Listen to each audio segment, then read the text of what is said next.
Chapter 5 The Whomping Willow. The end of the summer holidays came too quickly for Harry's liking.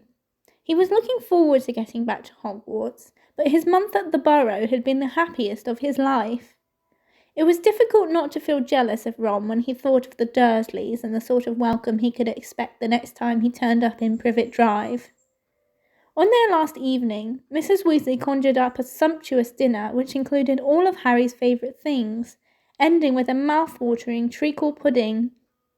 Fred and George rounded off the evening with a display of filibuster fireworks. They filled the kitchen with red and blue stars that bounced from ceiling to wall for at least half an hour. Then it was time for a last mug of hot chocolate and bed. It took a long while to get started next morning. They were up at cock-crow, but somehow they still seemed to have a great deal to do. Mrs. Weasley dashed about in a bad mood, looking for spare socks and quills. People kept colliding on the stairs, half-dressed with bits of toast in their hands. And Mr. Weasley nearly broke his neck, tripping over a stray chicken as he crossed the yard carrying Ginny's trunk to the car. Harry couldn't see how 8 people, 6 large trunks, 2 owls and a rat were going to fit into one small Ford Angela. He had reckoned, of course, without the special features which Mr. Weasley had added. "Not a word to Molly," he whispered to Harry as he opened the boot and showed him how it had been magically expanded so that the trunks fitted easily. When at last they were all in the car, Mrs. Weasley glanced into the back seat, where Harry, Ron, Fred, George and Percy were all sitting comfortably side by side, and said, "Muggles do know more than we give them credit for, don't they?" She and Ginny got into the front seat, which had been stretched so that it resembled a park bench. I mean, you'd never know it was this roomy from the outside, would you? Mr. Weasley started up the engine and they trundled out of the yard, Harry turning back for a last look at the house. He barely had time to wonder when he'd see it again when they were back. George had forgotten his box of filibuster fireworks. 5 minutes after that, they skidded to a halt in the yard so that Fred could run in for his broomstick. They had almost reached the motorway when Ginny shrieked that she'd left her diary. By the time she had clambered back into the car, they were running very late, and tempers were running high. Mr. Weasley glanced at his watch, and then at his wife. "Molly, dear." "No, Arthur." "No one would see. This little button here is an invisibility booster I installed. That'd get us up in the air. Then we fly above the clouds. We'd be there in 10 minutes, and no one would be any the wiser." "I said no, Arthur, not in broad daylight." They reached King's Cross at 11:15. Mr. Weasley dashed across the road to get trolleys for their trunks, and they all hurried into the station. Harry had caught the Hogwarts Express the previous year. The tricky bit was getting onto the platform 9 3/4, which wasn't visible to the Muggle eye. What you had to do was walk through the solid barrier dividing platforms 9 and 10. It didn't hurt, but it had to be done carefully so that none of the Muggles noticed you vanishing. "Percy first," said Mrs. Weasley, looking nervously at the clock overhead, which showed they had only 5 minutes to disappear casually through the barrier. Percy strode briskly forward and vanished. Mr. Weasley went next. Fred and George followed. "I'll take Ginny, and you two come right after us," Mrs. Weasley told Harry and Ron, grabbing Ginny's hand and setting off. In the blink of an eye they were gone. "Let's go together. We've only got a minute," Ron said to Harry. Harry made sure that Hedwig's cage was safely wedged on top of his trunk and wheeled his trolley about to face the barrier. He felt perfectly confident. This wasn't nearly as uncomfortable as using flue powder. Both of them bent low over the handles of their trolleys and walked purposefully towards the barrier, gathering speed. A few feet away from it, they broke into a run and... crash! Both trolleys hit the barrier and bounced backwards. Ron's trunk fell off with a loud thump. Harry was knocked off his feet, and Hedwig's cage bounced onto the shiny floor and she rolled away, shrieking indignantly. People all around them stared, and a guard nearby yelled, "What in the blazes do you think you're doing?" "Lost control of the trolley," Harry gasped, clutching his ribs as he got up. Ron ran to pick up Hedwig, who was causing such a scene that there was a lot of muttering about cruelty to animals from the surrounding crowd. Why can't we get through? Harry hissed at Ron. I don't know.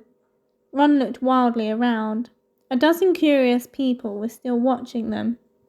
We're going to miss the train, Ron whispered. I don't understand why the gateway sealed itself.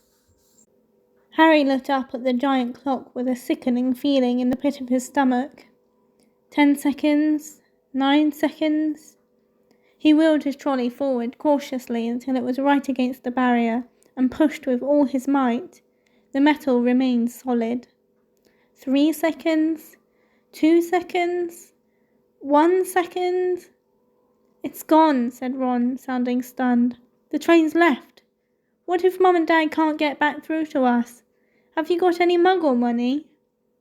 Harry gave a hollow laugh. The Dursleys haven't given me pocket money for about 6 years. Ron pressed his ears to the cold barrier. Can't hear a thing, he said tensely. What are we going to do? I don't know how long it'll take Mum and Dad to get back to us. They looked around. People were still watching them, mainly because of Hedwig's continuing screeches. I think we'd better go and wait by the car, said Harry. We're attracting too much attention. Harry, said Ron, his eyes gleaming. The car! What about it? We could fly the car to Hogwarts. But I thought... We're stuck, right? And we've got to get to school, haven't we? And even underage wizards are allowed to use magic if it's a real emergency. Section 19 or something of the restriction of thingy. Harry's feeling of panic turned suddenly to excitement. Can you fly it? No problem, said Ron, wheeling his trolley around to face the exit. Come on, let's go. If we hurry, we'll be able to follow the Hogwarts Express. And they marched off through the crowd of curious muggles, out of the station, and back into the side road where the Ford Angela was parked. Ron unlocked the cavernous boot with a series of taps from his wand. They heaved their trunks back in, put Hedwig on the back seat, and got into the front. Check no one's watching, said Ron, starting the ignition with another tap of his wand. Harry stuck his head out of the window. Traffic was rumbling along the main road ahead, but their street was empty. Okay, he said. Ron pressed a tiny silver button on the dashboard. The car around them vanished, and so did they. Harry could feel the seat vibrating beneath him, hear the engine, feel his hands on his knees and his glasses on his nose, but for all he could see, he had become a pair of eyeballs floating a few feet above the ground in a dingy street full of parked cars. Let's go, said Ron's voice from his right. The ground and the dirty buildings on either side fell away, dropping out of sight as the car rose. In seconds, the whole of London lay smoking and glittering below them. Then there was a popping noise, and the car, Harry, and Ron reappeared. Uh-oh, said Ron, jabbing the invisibility booster. It's faulty. Both of them pummeled it. The car vanished. Then it flickered back again. Hold on, Ron yelled, and he slammed his foot on the accelerator. They shot straight into the low woolly clouds, and everything turned dull and foggy. Now what? Said Harry, blinking at the solid mass of cloud pressing in on them from all sides. We need to see the train to know what direction to go in, said Ron. Dip back down again, quickly. They dropped back beneath the clouds and twisted around in their seats, squinting at the ground. I can see it, Harry yelled. Right ahead, there. The Hogwarts Express was streaking along below them like a scarlet snake. Due north, said Ron, checking the compass on the dashboard. Okay, we'll just have to check on it every half an hour or so. Hold on. And they shot up through the clouds.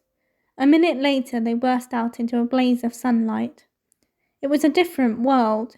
The wheels of the car skimmed the sea of fluffy cloud, and the sky a bright, endless blue under the blinding white sun. All we've got to worry about now are aeroplanes, said Ron. They looked at each other and started to laugh. For a long time they couldn't stop.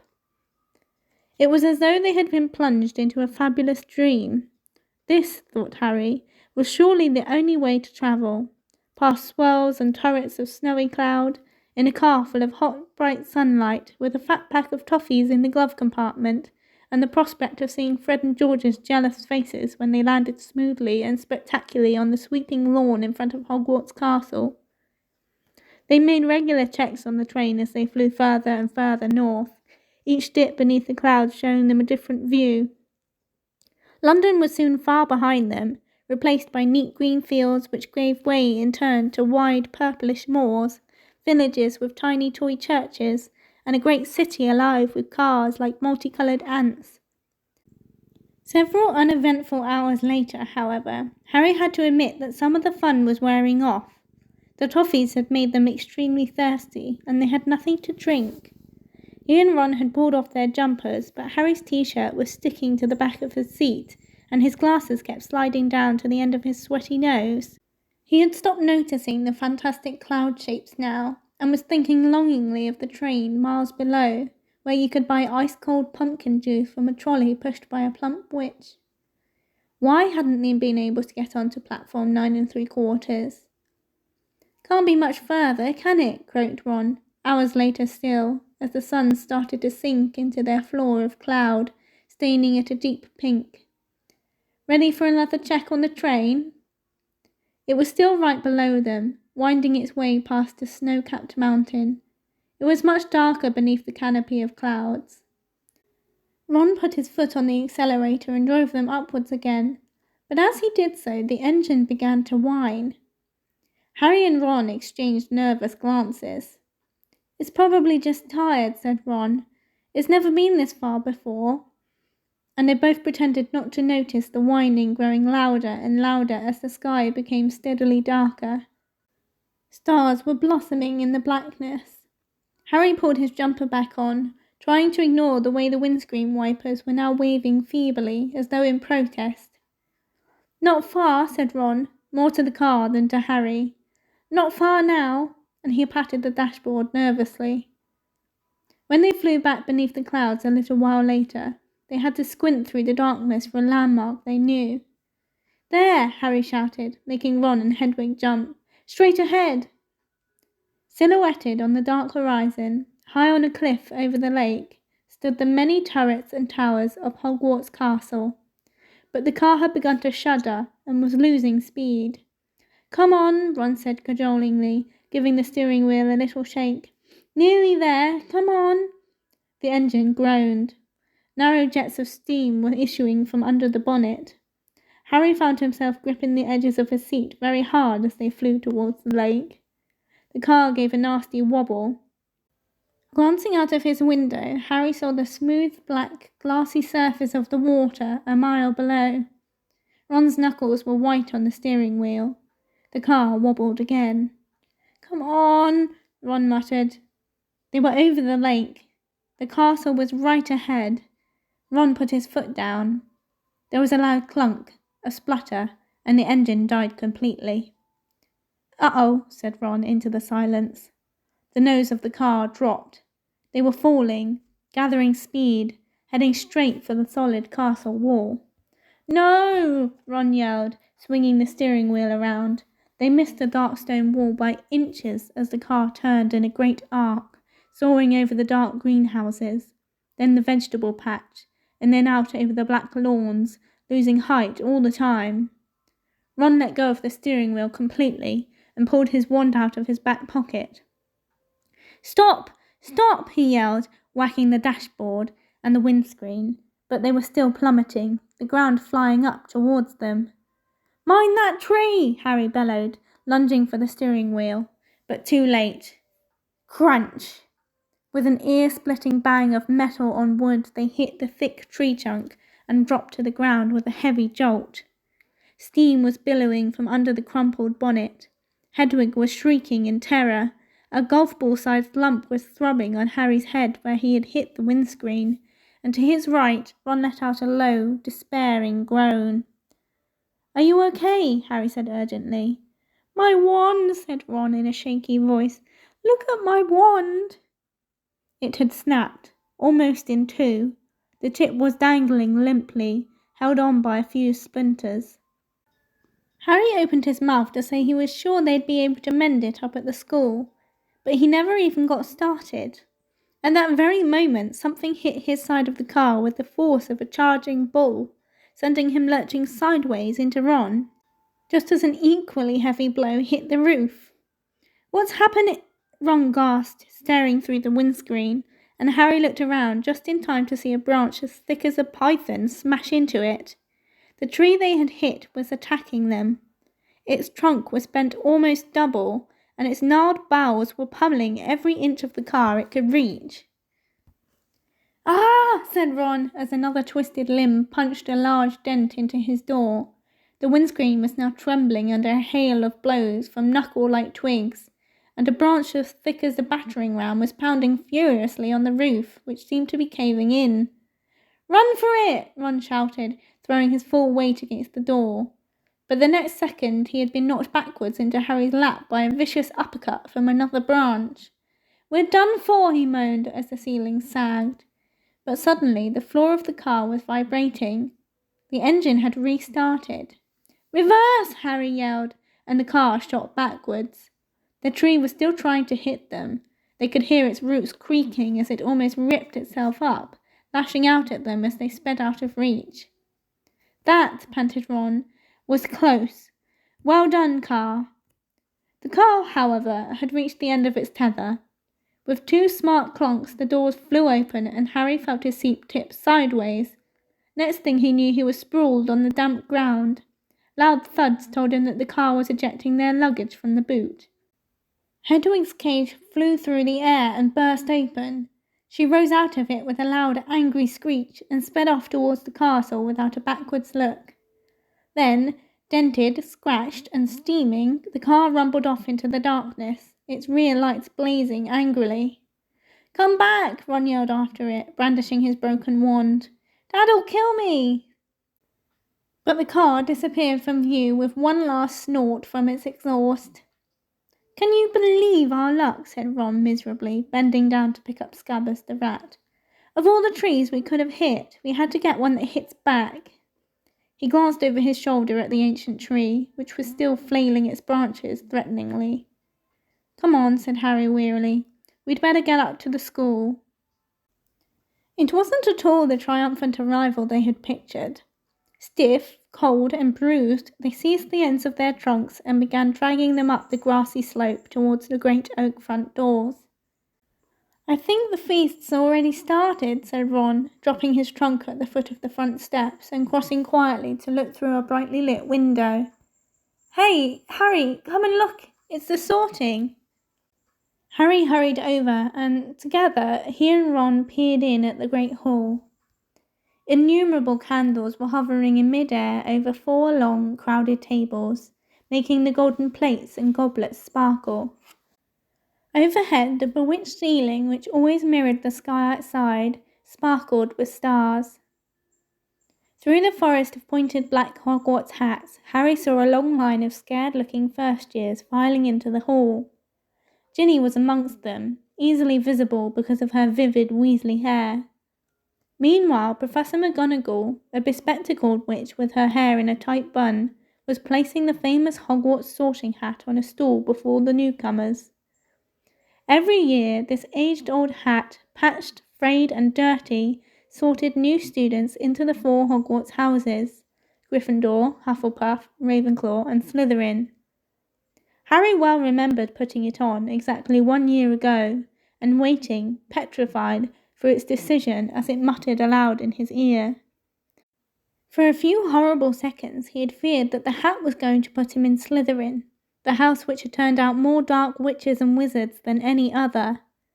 But he had ended up in Gryffindor, along with Ron, Hermione, and the rest of the Weasleys.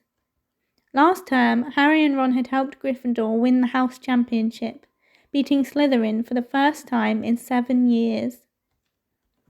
A very small, mousy-haired boy had been called forward to place the hat on his head. Harry's eyes wandered past him to where Professor Dumbledore, the headmaster, sat watching the sorting from the staff table, his long silver beard and half-moon glasses shining brightly in the candlelight. Several seats along, Harry saw Gilderoy Lockhart, dressed in robes of aquamarine. And there at the end was Hagrid, huge and hairy, drinking deeply from his goblet. "Hang on," Harry muttered to Ron. "There's an empty chair at the staff table. Where's Snape?" Professor Severus Snape was Harry's least favourite teacher. Harry also happened to be Snape's least favourite student. Cruel, sarcastic, and disliked by everybody except the students from his own house, Slytherin, Snape taught potions. "Maybe he's ill," said Ron hopefully. "Maybe he's left," said Harry, "because he missed out on a Defence Against the Dark Arts job again." "Or he might have been sacked," said Ron enthusiastically. "I mean, everyone hates him." "Or maybe," said a very cold voice right behind them, "he's waiting to hear why you two didn't arrive on the school train." Harry spun around. There, his black robes rippling in a cold breeze, stood Severus Snape. He was a thin man with sallow skin, a hooked nose, and greasy, shoulder-length black hair. And at this moment he was smiling in a way that told Harry he and Ron were in very deep trouble. "Follow me," said Snape.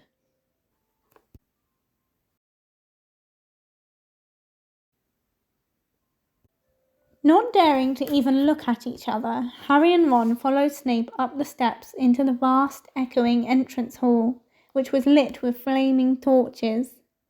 A delicious smell of food was wafting from the great hall, but Snape led them away from the warmth and light, down a narrow stone staircase that led into the dungeons.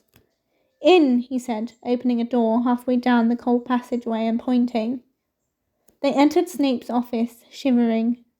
The shadowy walls were lined with shelves of large glass jars in which floated all manner of revolting things Harry didn't really want to know the name of at the moment. The fireplace was dark and empty. Snape closed the door and turned to look at them. "So," he said softly, "the train isn't good enough for the famous Harry Potter and his faithful sidekick Weasley? Wanted to arrive with a bang, did we, boys?" "No, sir, it was the barrier it came across. It—" "Silence," said Snape coldly. "What have you done with the car?" Ron gulped. This wasn't the first time Snape had given Harry the impression of being able to read minds. But a moment later he understood, as Snape unrolled today's issue of the Evening Prophet. "You were seen," he hissed, showing them the headline, "Flying Forward Angela Mystifies Muggles." He began to read aloud. "Two muggles in London convinced they saw an old car flying over the post office tower. At noon in Norfolk, Mrs. Hetty Bayliss, while hanging out her washing. Mr. Angus Fleet of Peebles reported to police. 6 or 7 muggles in all. I believe your father works in the Misuse of Muggle Artifacts office," he said, looking up at Ron and smiling still more nastily. "Dear, dear, his own son." Harry felt as though he'd been walloped in the stomach by one of the mad tree's larger branches. If anyone found out Mr. Weasley had bewitched the car, he hadn't thought of that. "I noticed in my search of the park that considerable damage seems to have been done to a very valuable Whomping Willow," Snape went on. "That tree did more damage to us than we—" Ron blurted out. "Silence!" snapped Snape again. "Most unfortunately, you are not in my house, and the decision to expel you does not rest with me. I shall go and fetch the people who do have that happy power. You will wait here." Harry and Ron stared at each other, white-faced. Harry didn't feel hungry anymore. He now felt extremely sick. He tried not to look at a large, slimy something suspended in green liquid on a shelf behind Snape's desk. If Snape had gone to fetch Professor McGonagall, head of Gryffindor House, they were hardly any better off. She might be fairer than Snape, but she was still extremely strict. 10 minutes later, Snape returned, and sure enough, it was Professor McGonagall who accompanied him. Harry had seen Professor McGonagall angry on several occasions, but either he had just forgotten how thin her mouth could go, or he had never seen her this angry before. She raised her wand the moment she entered. Harry and Ron both flinched, but she merely pointed it at the empty fireplace, where flames suddenly erupted. "Sit," she said, and they both backed into chairs by the fire. Explain, she said, her glasses glinting ominously. Ron launched into the story, starting with the barrier at the station refusing to let them through. So we had no choice, Professor. We couldn't get on the train. Why didn't you send us a letter by owl? I believe you have an owl, Professor McGonagall said coldly to Harry. Harry gaped at her. Now she said it, that seemed the obvious thing to have done. I didn't think. That, said Professor McGonagall, is obvious. There was a knock on the office door and Snape, now looking happier than ever, opened it. There stood the headmaster, Professor Dumbledore. Harry's whole body went numb. Dumbledore was looking unusually grave. He stared down his very crooked nose at them, and Harry suddenly found himself wishing he and Ron were still being beaten up by the Whomping Willow. There was a long silence. Then Dumbledore said, Please explain why you did this. It would have been better if he had shouted. Harry hated the disappointment in his voice. For some reason, he was unable to look Dumbledore in the eyes, and spoke instead to his knees. He told Dumbledore everything except that Mr. Weasley owned the bewitched car, making it sound as though he and Ron had happened to find a flying car parked outside the station. He knew Dumbledore would see through this at once, but Dumbledore asked no questions about the car. When Harry had finished, he merely continued to peer at them through his spectacles. We'll go and get our stuff, said Ron in a hopeless sort of voice. What are you talking about, Weasley? Barked Professor McGonagall. Well, you're expelling us, aren't you? Said Ron. Harry looked quickly at Dumbledore. Not today, Mr. Weasley, said Dumbledore, but I must impress upon you both the seriousness of what you have done. I will be writing to both your families tonight. I must also warn you that if you do anything like this again, I will have no choice but to expel you. Snape looked as though Christmas had been cancelled.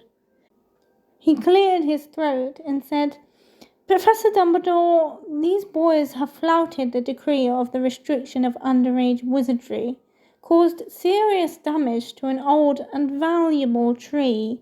Surely acts of this nature... It will be for Professor McGonagall to decide on these boys' punishments, Severus, said Dumbledore calmly. They are in her house, and therefore her responsibility. He turned to Professor McGonagall. I must go back to the feast, Minerva. I've got to give out a few notices. Come, Severus, there is a delicious-looking custard tart I want to sample. Snape shot a look of pure venom at Harry and Ron as he allowed himself to be swept out of his office, leaving them alone with Professor McGonagall, who was still eyeing them like a wrathful eagle. You'd better get along to the hospital wing, Weasley. You're bleeding. Not much, said Ron, hastily wiping the cut over his eye with his sleeve. Professor, I wanted to watch my sister being sorted. The sorting ceremony is over, said Professor McGonagall. Your sister is also in Gryffindor. Oh, good, said Ron. And speaking of Gryffindor, Professor McGonagall said sharply, but Harry cut in. Professor, when we took the car, term hadn't started, so Gryffindor shouldn't really have points taken from it, should it? He finished, watching her anxiously. Professor McGonagall gave him a piercing look, but he was sure she had almost smiled. Her mouth looked less thin anyway. I will not take any points from Gryffindor, she said, and Harry's heart lightened considerably. But you will both get a detention. It was better than Harry had expected. As for Dumbledore's writing to the Dursleys, that was nothing. Harry knew perfectly well they'd just be disappointed that the Whomping Willow hadn't squashed him flat. Professor McGonagall raised her wand again and pointed it at Snape's desk. A large plate of sandwiches, 2 silver goblets, and a jug of iced pumpkin juice appeared with a pop. You will eat in here and then go straight up to your dormitory, she said. I must also return to the feast. When the door had closed behind her, Ron let out a long, low whistle. I thought we'd had it, he said, grabbing a sandwich. So did I, said Harry, taking one too. Can you believe our luck, though, said Ron thickly, through a mouthful of chicken and ham. Fred and George must have flown that car 5 or 6 times, and no muggle ever saw them. He swallowed and took another huge bite. Why couldn't we get through the barrier? Harry shrugged.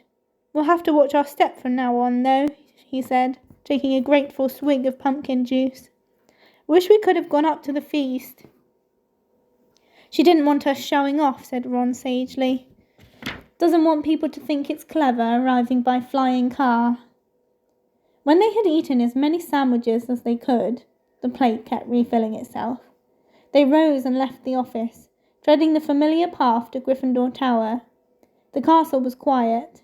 It seemed that the feast was over. They walked past muttering portraits and creaking suits of armour, and climbed narrow flights of stone stairs, until at last they reached the passage where the secret entrance to Gryffindor Tower was hidden behind an oil painting of a very fat woman in a pink silk dress. Password, she said as they approached. Said Harry. They didn't know the New Year's password, not having met a Gryffindor prefect yet, but help came almost immediately. They heard hurrying feet behind them and turned to see Hermione dashing towards them. There you are! Where have you been? The most ridiculous rumours. Someone said you've been expelled for crashing a flying car. Well, we haven't been expelled, Harry assured her. You're not telling me that you did fly here, said Hermione, sounding almost as severe as Professor McGonagall. Skip the lecture, said Ron impatiently, and tell us the new password. It's Wattlebird, said Hermione impatiently, but that's not the point. Her words were cut short, however, as the portrait of the fat lady swung open and there was a sudden storm of clapping. It looked as though the whole of Gryffindor House was still awake, packed into the circular common room, standing on lopsided tables and squashy armchairs, waiting for them to arrive. Arms reached through the portrait hole to pull Harry and Ron inside, leaving Hermione to scramble in after them. Brilliant, yelled Lee Jordan. Inspired! What an entrance! Flying a car right into the Whomping Willow. People will be talking about that one for years. Good on you, said a fifth-year Harry had never spoken to. Someone was patting him on the back as though he'd just won a marathon. Fred and George pushed their way to the front of the crowd and said together, Why couldn't you have called us back, eh?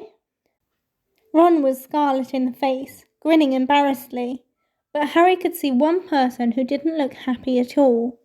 Percy was visible over the heads of some of the excited first years, and he seemed to be trying to get near enough to start telling them off.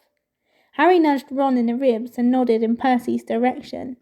Ron got the point at once. Got to get upstairs. Bit tired, he said, and the two of them started pushing their way towards the door on the other side of the room, which led to a spiral staircase and the dormitories. Night, Harry called back to Hermione, who was wearing a scowl just like Percy's. They managed to get to the other side of the common room, still having their backs slapped, and gained the piece of the staircase. They hurried up it, right to the top, and at last reached the door to their old dormitory, which now had a sign on it saying, Second Years. They entered the familiar circular room with its 5 four-posters hung with red velvet and its high, narrow windows. Their trunks had been brought up for them and placed at the ends of their beds. Ron grinned guiltily at Harry. I know I shouldn't have enjoyed that or anything, but... The dormitory door flew open, and in came the other second-year Gryffindor boys, Seamus Finnegan, Dean Thomas, and Neville Longbottom. Unbelievable, beamed Seamus. Cool, said Dean. Amazing, said Neville, awestruck. Harry couldn't help it. He grinned too.